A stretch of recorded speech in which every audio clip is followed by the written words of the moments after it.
Konflik Sudan saat ini menjadi perhatian dunia internasional. Bagaimana tidak, pasukan milisi RSF mendapatkan izin untuk membantai penduduk Al-Fasher sesuka hati mereka. Sehingga dapat dibayangkan, jumlah korban yang jatuh. Bukan saja di rumah, bahwa warga yang mengungsi keluar dari Al-Fasher pun tidak luput dari pembantaian tersebut. Namun di balik itu, ada satu sosok tukang jagal RSF yang paling bangsat di antara pasukan RSF terbangsat. Dia adalah si kribo hitam bernama Abu Lulu, seorang komandan pasukan dukungan cepat RSF, yang dikenal luas dengan julukan Sang Jagal Al-Fasher.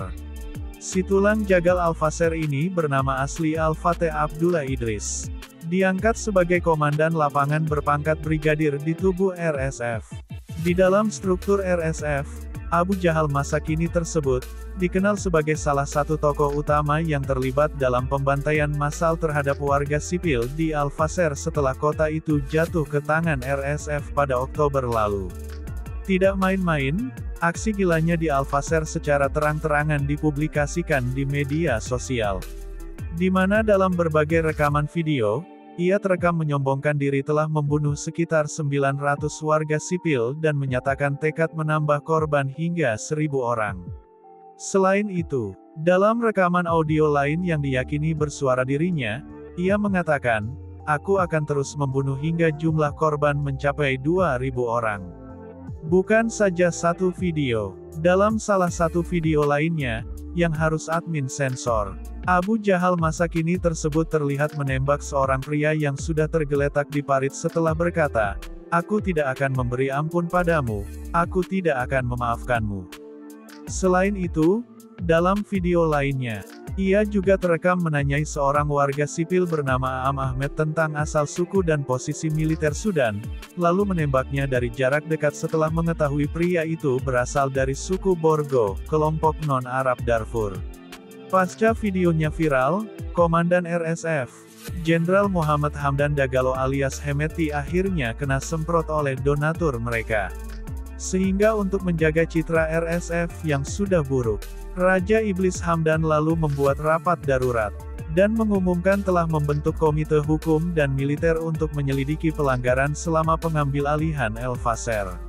Alhasil, Abu Lulu yang juga dikaitkan dengan sejumlah kekejaman lainnya sejak 2024, termasuk pembantaian terhadap personel militer Sudan di Kilang Jili, eksekusi tahanan di Sumaima, negara bagian Kordofan Utara, serta serangan terhadap warga sipil di El Fula, Kordofan Barat. Langsung ditangkap oleh Provos RSF. Ini tampak dari sebuah video yang muncul ke publik, yang dibagikan oleh situs resmi RSF, yang memperlihatkan proses penangkapan Abu Lulu. Dalam keterangan video tersebut, pihak RSF mengumumkan telah menangkap Abu Lulu dan menyebarkan rekaman yang menunjukkan dirinya diborgol dan dimasukkan ke dalam penjara Salah di Al-Fasher.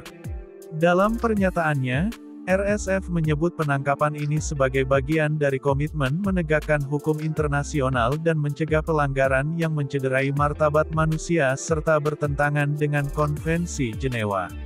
Mereka juga menyatakan bahwa penyelidikan hukum sedang dilakukan terhadap Abu Lulu dan sejumlah tersangka lainnya, yang terlibat dalam pembantaian. Selain itu Komandan Setan RSF, Jenderal Hamdan Dagalo alias Hemeti bin Hitler, dalam keterangannya menyebutkan, "Kami berkomitmen penuh terhadap penegakan hukum dan tidak ada seorang pun yang berada di atas hukum," bunyi pernyataan resmi RSF mengutip Darfur 24. Namun edannya, keesokan harinya, muncul video baru yang menunjukkan Abu Lulu kembali dalam kondisi bebas. Dalam video tersebut, ia terlihat aktif di akun TikTok baru dan berpose di dekat kendaraan militer RSF, seolah tidak pernah ditahan. Melansir Al-Arabi, salah satu anggota RSF bahkan menyatakan bahwa Abu Lulu dibebaskan karena dianggap tidak bersalah dan bahwa korban-korbannya adalah anggota tentara Sudan yang menyamar sebagai warga sipil. Bayangkan bro, warga sipil emak lu. Udah jelas-jelas itu video pembantaian memperlihatkan orang tua, anak-anak, hingga wanita. Alhasil, Melihat sandiwara setan-setan hitam RSF. Kemunculan video itu memicu kemarahan luas di media sosial. Banyak pengguna menilai pengumuman penangkapan itu hanyalah sandiwara RSF untuk menghindari tekanan dan sanksi internasional atas kejahatan perang yang dilakukan pasukannya di El Fasher. Di mana para pengamat juga meragukan keseriusan Hemeti dalam membawa pelaku ke pengadilan, mengingat permintaan serupa terhadap pembantaian di El Geneina tahun 2023 belum ditindaklanjuti hingga kini.